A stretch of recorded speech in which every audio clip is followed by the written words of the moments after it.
In this screencast, we're going to learn how to use a graphing calculator to get regression equations for linear data and quadratic data.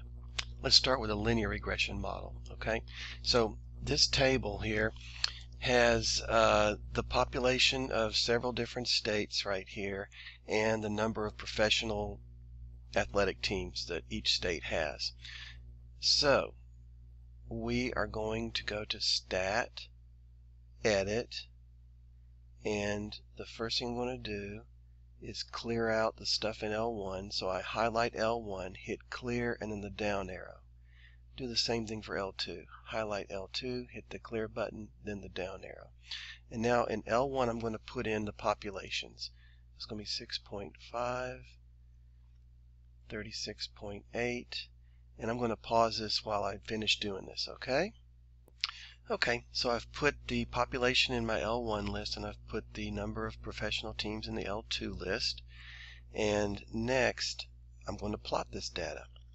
So first thing I want to do is set my window. And my X-min, I'm noticing that the lowest X is 5.2. So for X-min, let's just go with 0. And my highest X is 36.8. So we'll go to 50. And we'll do an X scale of 5, which means I'll have 10 tick marks on the X-axis. Okay, number of teams, the minimum Y is 2, so we'll start with 0. And the maximum Y is 17, so we'll go with 20. And we'll make our Y scale be 1. Alright, now I'm going to go to Y equals. I'm going to clear out anything I have in there. And I'm going to go to stat plot, which is above Y equals. I'm going to go second stat plot. I'm going to make sure it's on. And it is. And we've got a scatter plot. And I'm using the little box for my data point. And when I hit graph, there it is. Now you can see that looks kind of linear, doesn't it? Let me drag this over here for us to look at. Okay, so I've got my window set up over here for you guys to see, and then you can tell this is sort of linear here. Now it'd be a lot of work to figure out an equation that would best fit this data by hand. Fortunately, the calculator can do it for us automatically. So here's what we do. I'm going to go to the home screen. There we go. And I'm going to go to Stat. This time I'm going to go over to Calc, and I'm going to pick number 4, LinReg, okay? And I want to make sure my X list is L1, my Y list is L2. If it wasn't, I could go to L1 down here and L2 down here. And I'm going to store my regression equation in Y1 in my Y equals, so it will actually graph it along with the data. And to get Y1, I go to vars, over to YVars, function, and there's Y1. And we calculate, and there it is. So I'll drag that down there. And when I hit Y equals, it's pasted the equation in there. And when I hit graph, there it is, along with the data points. Now, when I hit trace, the first time I hit trace, it's going to lock my cursor onto my data points. You can tell because it's saying we're on stat plot 1. And every time I hit the right arrow or the left arrow, I'm going to hop from one data point to the next. Okay? But if I hit the down arrow, well, it's not working. There we go. If I hit the down arrow, the up arrow, now I'm on the actual equation. Okay, and you can use this to predict. For example, let's say the population is 30 million. How many sports teams would you have? Well, between 13 and 14 sports teams. If I want to know if the population was 20 million, then I hit 20, enter, and it puts my data point on the line at x equal 20, and that would be between 9 and 10 sports teams. So I'll drag this down here for us to keep in our notes. And now the next thing we're going to do is look at quadratic regression.